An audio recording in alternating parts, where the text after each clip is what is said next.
మన ప్రభు అయిన యేసుక్రీస్తు నామములో కూడి వచ్చిన ప్రతి ఒక్కరికి వందనాలు తెలుపుకుంటూ, దేవుని యొక్క పరిశుద్ధ గ్రంథాల నుంచి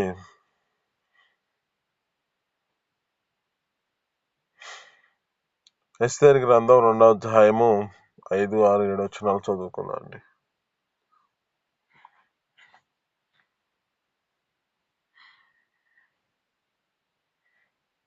ఎస్తేరు గ్రంథం 2వ అధ్యాయము 5, 6, 7 వచనాలు.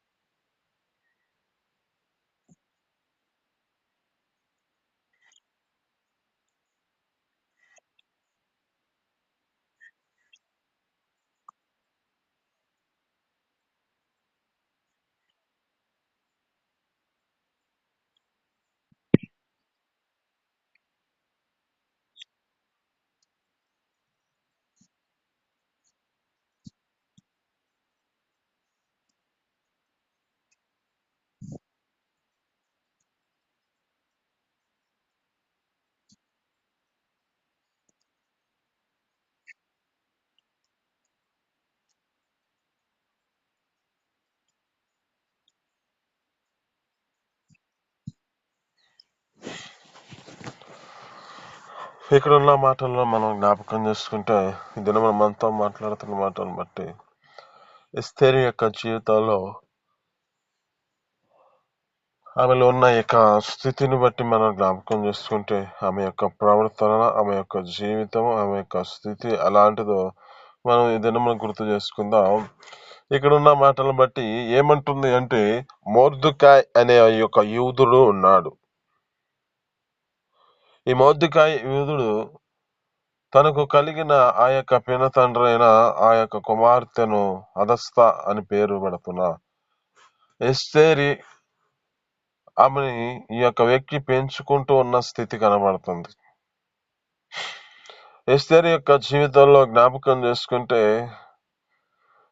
చిన్ననాటి నుంచి ఈ యొక్క వ్యక్తి వద్ద పెరుగుతున్న పరిస్థితి మొర్దెకై వద్ద.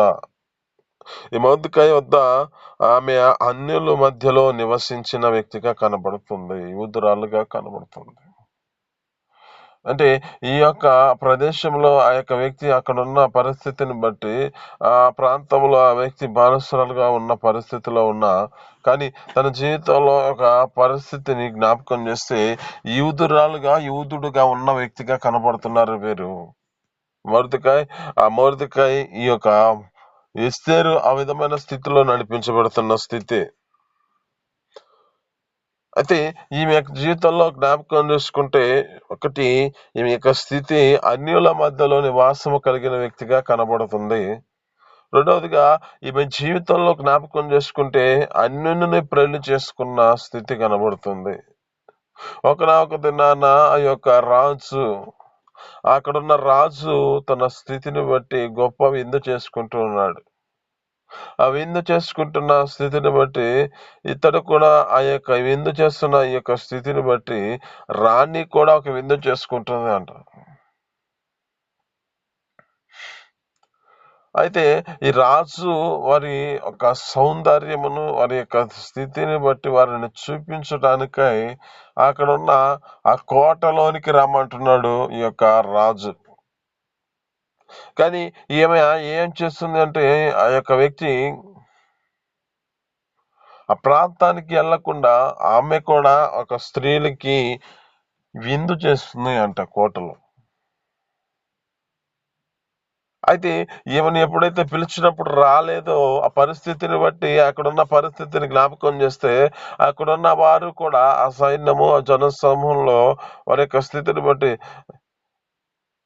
అయ్యా ఈ రాజు ఆ యొక్క స్థితిని బట్టి ఆమె వినకపోవటం వలన మా స్త్రీలు,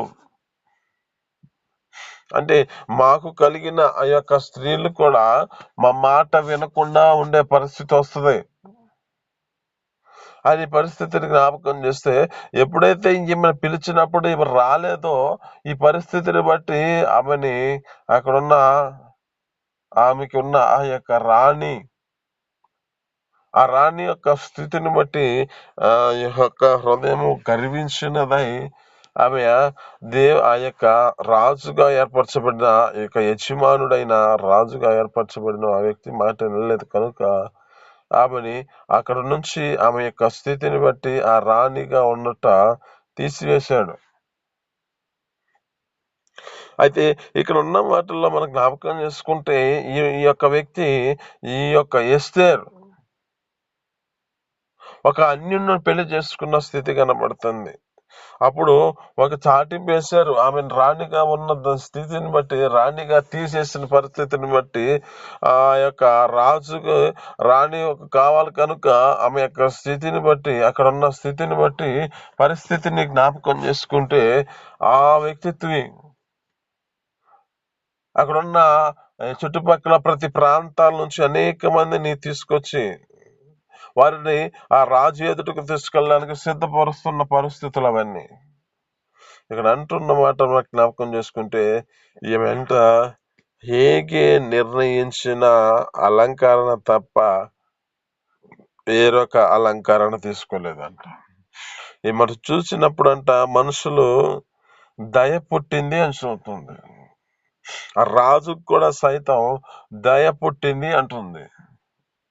ఇద్దరు మనతో మాట్లాడుతున్న మాటలు జ్ఞాపకం చేసుకుంటే ఒకటి ఈమె జీవితంలో ఒక యూదురాలుగా ఉన్న ఈ యూదురాలుగా కొనసాగించబడుతున్న ఆమె యొక్క ఆ యొక్క అన్యున్ని పెళ్లి చేసుకున్న స్థితి కనబడుతుంది. రెండవదిగా ఈమె యొక్క జీవితంలో జ్ఞాపకం చేసుకుంటే దేవుని ద్వారా భర్త యొద్దకు నివసింపబడినదిగా, దేవుడు తన ప్రణాళికలో ఒక ఏర్పరచబడిన వారు అనుకోలేని స్థితిని బట్టి ఒక ఉన్నతమైన స్థితిలో ఉన్నదిగా కనబడుతుంది రూతు గారు. ఎస్తేర్ గారు ఈ యొక్క ఎస్తేర్ గారు ఈ యొక్క స్థితిని బట్టి ఈమె జీవితంలో జ్ఞాపకం చేసుకుంటే ఒక ఉన్నతమైన స్థితిలో ఉన్నది అంటే కారణం ఏమిటంటే ఈమె యొక్క యూదురాలు. అంటే యూదులు ఏం చేస్తారు అంటే దేవుణ్ణి స్తుతించేవారుగా ఉన్నవారుగా కనపడుతూ ఉన్నారు. ఈ దేవుణ్ణి స్తుతించేవారుగా, దేవుణ్ణి ఆరాధించే వ్యక్తులుగా కనపడుతున్న స్థితి. అయితే ఈమె యొక్క జీవితంలో ఒక ఉన్నతమైన స్థితిలో ఉన్నది అంటే ఆ దేవుణ్ణి స్తుతించే వ్యక్తి కనుక తగ్గిన సమయంలో దేవుడు హెచ్చింపజేయగలిగిన దేవుడు మన దేవుడు. ఇంకా ఈమె జీవితంలో జ్ఞాపకం చేసుకుంటే ఎంతగా ప్రేమించబడింది అంటే ఆ వ్యక్తి ద్వారా ప్రేమించబడింది, అక్కడ ఉన్న ప్రజల ద్వారా దయ పుట్టింది అని చూస్తుంది. ఈమె దేవుని కొరకు తమ జీవితాల్లో ఆశ కలిగిన ప్రాణము, ఆశ కలిగింది, ఆశగా నడిపించబడుతున్న స్థితి కనబడుతుంది. ఆశ చేత నింపబడినదిగా కనబడుతుంది. ఈమె యొక్క జీవితంలో జ్ఞాపకం చేసుకుంటే ఏ పరిస్థితిలో నడిపించబడుతుందంటే ఎస్తేరు దేవుని కొరకు తన జీవితాన్ని అప్పగించుకునే స్థితిలో, దేవుని కొరకు తన జీవితంలో నడిపించబడిన స్థితి. అంటే వారికి ఉన్న యూదులందరినీ చంపే పరిస్థితి ఒక దినమున వచ్చింది. అయితే ఈమె తన జీవితంలో త్యాగం చేస్తూ రాజు ఎదుటికి నేను వెళ్తాను, మేము నా పనిగత్తలు ఉపవాసం ఉండి ఆ యొక్క పరిస్థితిని బట్టి, అంటే ఆ దినంలో యూదులను చంపాలన్న ఆలోచన చేత నడిపించబడిన ఒక వ్యక్తి ఉన్నాడు, హామాను. హామాను తన జీవితంలో ఏ విధమైన స్థితిని బట్టి చట్టాన్ని తీసుకొచ్చి వారిని అనేక మందిని యూదులను చంపాలనే ఆలోచన ఉంది. అయితే ఈ పరిస్థితిని బట్టి ఆ యొక్క ఎస్తేరు మొర్దెకైతో మాట్లాడుతుంది, నేను నా పనిగత్తులను ఉపవాసం ఉండి నా రాజు ఎదుటికి వెళ్తాం అని చెప్పి ఎప్పుడైతే ఈ మాట చెబుతున్న మాటను బట్టి రాజుకి ఒకనొక దినాన నిద్రపోవడానికి నిద్ర రాలేదంట. ఆ నిద్ర రాలేని పరిస్థితిలో ఆ వ్యక్తి తనకు రాసుకున్న గ్రంథం ఒకటి ఉంది. ఆ యొక్క గ్రంథమును ఒకసారి తెరిచి చదవమంటున్నాడు. ఎప్పుడైతే ఈ చదువుతున్న మాటలు బట్టి జ్ఞాపకం చేసుకుంటే మొర్దెకై మేలు చేసిన వాడిగా కనబడుతున్నాడంట. కానీ అతనికి మేలు ఎప్పుడు చేసినట్లుగా కనపడలేదని చెబుతుంది. అంటే రాసినట్లుగా కనపడలేదు. అంటే మనం మొర్దెకైకి ఏమన్నా చేశామంటే మొర్దెకైకి ఏం చేయలేదని చెప్పి ఆ పరిస్థితి కనబడుతుంది. అయితే ఈమెలో జ్ఞాపకం చూసుకుంటే ఈమె యొక్క శ్వాసం తగిన ఫలమును పొందినట్లుగా కనబడుతుంది. అంటే ఈమె ఏమైతే ప్రార్థన చేసిందో, ఏ విధమైన ప్రార్థన చేసి ఆ యొక్క రాజు ఎదుటికి వెళ్ళిందో, ధైర్యంతో దేవుని యొక్క ఆ యొక్క రాజు ఎదుటికి వెళ్ళి మాట్లాడుతూ మనం చేస్తుందో, దేవుడు ఆమెకు పట్ల విశ్వాసానికి తగినట్లుగా ప్రతిఫలం అనుగ్రహించబడింది. అయితే ఇక్కడున్న ఆమె యొక్క ప్రయత్నంలో ఏం చేస్తుంది అంటే తన పిన్న తండ్రికి కూడా సహాయం చేసిన వ్యక్తిగా కనబడుతుంది. ఆ యొక్క వ్యక్తికి ఈమె సహాయం చేసే వ్యక్తిగా కనబడుతుంది. ఈమె జీవితంలో జ్ఞాపకం చేసుకుంటే ఇంకా ఈమె దేవుని యొక్క వంశంలో దావీదు యొక్క వంశంలోనికి చేర్చబడిన వ్యక్తిగా, ఈ దావీదు వంశంలో కాపాడిందిగా, ఈ యొక్క స్థితిని బట్టి ఈమె ఈ యొక్క ఉన్నతమైన స్థితిలో నడిపించబడుతూ ఆమె తన జీవితంలో త్యాగం చేస్తూ ఆ రాజు ఎదుటికి వెళ్ళి అనేక మందిని రక్షించినదిగా మార్చబడుతుంది. నీతో మాట్లాడుతున్న మాటను బట్టి ఎస్తేరులో ఉన్న ప్రత్యేకమైన స్థితి ఎలాంటిది అంటే అనేక మందిని రక్షించే విధంగా, అనేక మందిని తమ కలిగిన ప్రజలందరిని రక్షించే విధంగా మార్చబడిన వ్యక్తి కనబడుతుంది. అయితే నీతో మాట్లాడుతున్న మాటను బట్టి కూడా నీవు అనేక మందికి రక్షణకరమైన వారిగా నువ్వు మార్చబడాలి. నీ జీవితంలో ఏ స్థితిలోనూ నువ్వు పరిస్థితిని బట్టి నడిపించబడుతున్నావో ఒకసారి నువ్వు గుర్తు చేసుకో. ఎందుకంటే ఈ లోకంలో ఉన్న పరిస్థితులన్నిటినీ దేవుని యొక్క స్థితిలో మనం జ్ఞాపకం చేసుకుంటే ఒక ఉన్నతమైన స్థితిలో ఉన్నవారు హృదయ గర్వముల చేత తమకున్న గర్వమును బట్టి అక్కడ నుంచి వెలివేయబడిన పరిస్థితి, అక్కడ నుంచి తన యొక్క రాజరికం నుంచి తన జీవితాలలో ఒక ఉన్నతమైన స్థితిలో నుంచి ఉన్న ఆ ఉన్నతమైన స్థితి నుంచి పడిపోయిన పరిస్థితి కనబడుతుంది. కానీ నీవు దేవుని ఎదుట నీ జీవితంలో స్తుతించితే, దేవుని యొక్క సన్నిధిలో ఆ యొక్క మార్గంలో నిలకడగా నీవు నడిపించబడితే నీ యొక్క స్థితిని బట్టి ఏ విధముగా నా తండ్రి ఏ విధంగా ఈ యొక్క హామాను ఏ విధంగా ఈ యొక్క మౌతికాయ మీదకి మనస్సు ఇలా నిలిపి అతని కొరకు ఉరికొయ్య నిలిపించిన దాన్ని బట్టి ఆ ఉరికొయ్య మీద మరలా ఆ వ్యక్తి హామాని ఎవరు తీసిన గుంట్లో వారు పడినట్లుగా, అలాగే ఈ యొక్క హామాని యొక్క పరిస్థితి కూడా అదే స్థితిని కలిగి ఆ ఉరికొయ్య మీద ఉరి తీసేబడే పరిస్థితి వచ్చింది. ఎందుకని అంటే దేవుని యొక్క మాటలు, దేవుని యొక్క సన్నిధిలో వారు స్తుతించటం నేర్చుకున్నారు కనుక ఆ స్థితిని, పరిస్థితులను, ఆ పరిస్థితులన్నిటినీ, స్థితిగతులన్నిటినీ మార్చగలిగింది దేవుని యొక్క సన్నిధిలో ఆరాధిస్తున్న వ్యక్తులుగా నడిపించబడిన స్థితిని బట్టి. ఏదైనా నీతో మాట్లాడుతున్న మాటను బట్టి నువ్వు ఏ పరిస్థితిలో ఉండొచ్చు, నీ ప్రాణాపాయ పరిస్థితిలో ఉండొచ్చు, నీ జీవితంలో ఏ స్థితిలో ఇక దీని నుంచి నన్ను విడిపించగలిగిన వాడు ఎవడో లేడనే పరిస్థితిలో నువ్వు నడిపించబడవచ్చు. కానీ దేవుని యొక్క సన్నిధిలో నువ్వు ప్రార్థించగలిగితే, ఆ దేవుని సన్నిధిలో వేడుకుంటూ నిరీక్షించగలిగితే దేవుడు తగిన సమయంలో నీ జీవితంలో గొప్ప అద్భుత ఆశ్చర్యకర జరిగిస్తాడు. మొర్దెకై ఒక ప్రణాళిక అండి. మొర్దెకై తన జీవితంలో ఒక ఉద్దేశపూర్వకంగా నడిపించబడిన వ్యక్తి.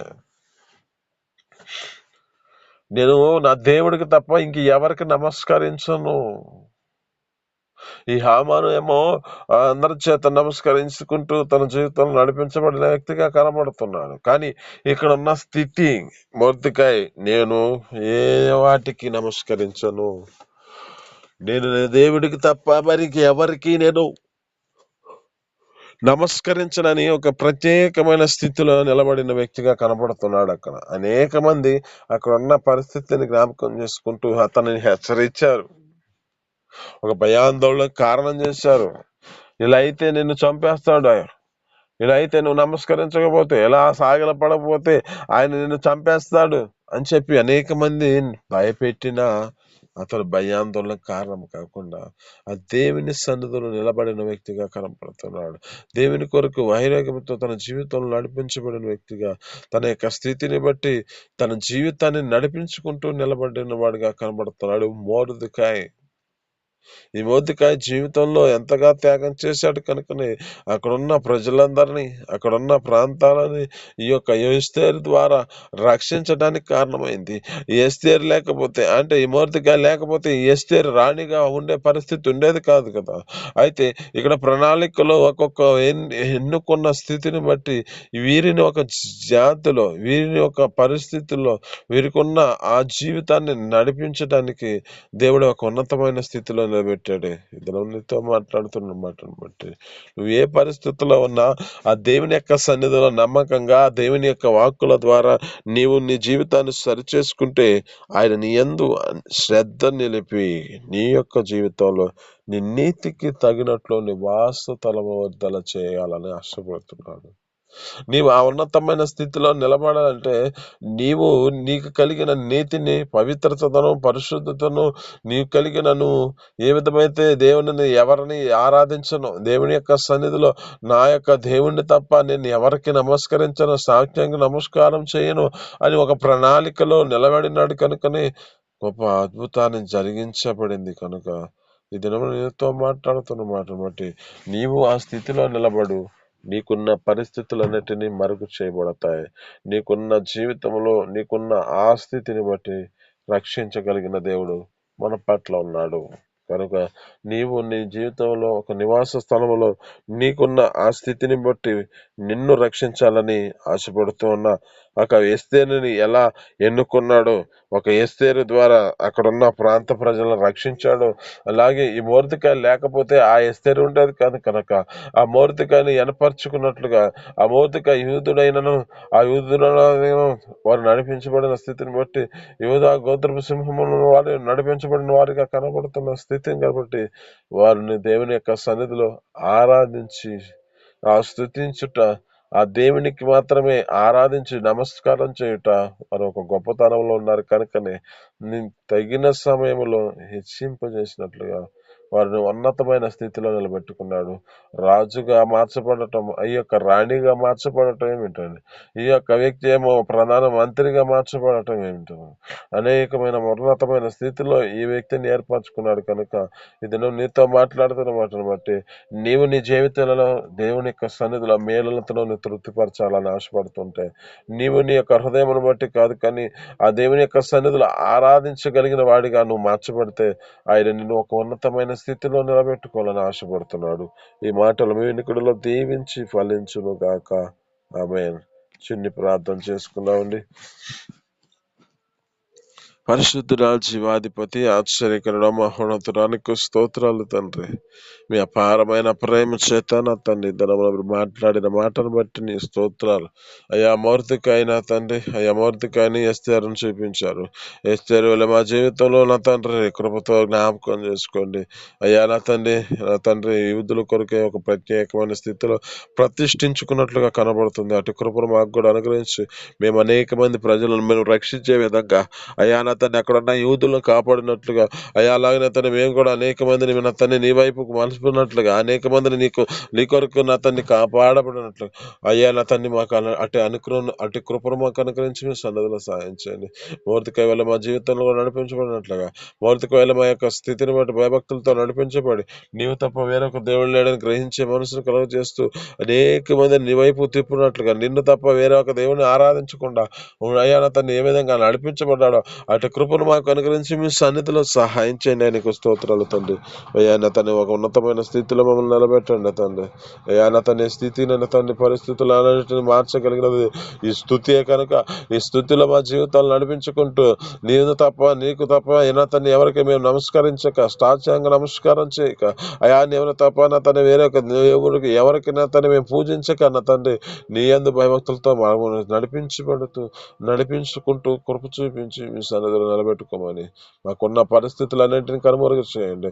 అయ్యా మాకు వ్యతిరేకంగా లేస్తున్న అన్నతని అయ్యా అన్నతని మొర్దెకై లేచిన వ్యతిరేకంగా లేచిన హామాని యొక్క పరిస్థితి ఎలా మార్చబడిందో మా జీవితాల్లో కూడా శత్రువుగా ఉన్నవారు నా తండ్రి మీరే నా తండ్రి వారిని తండ్రి మీరే చూసుకొని వారికి ఉన్న అయ్యా నా తండ్రి వారికి ఉన్న నా తండ్రి మమ్మల్ని తండ్రి వ్యతిరేకంగా మార్చబడిన వ్యక్తులను మీరే లాయపరిచి మీ కృప చూపించి మీ సన్నిధిలో సహాయం చేయమని నీకే మహిమ ఘనత ప్రభావాలు తెచ్చుకోమని యేసు పరిశుద్ధ నామములో పొందుకొని చేస్తున్నాను తండ్రి. ఆమేన్.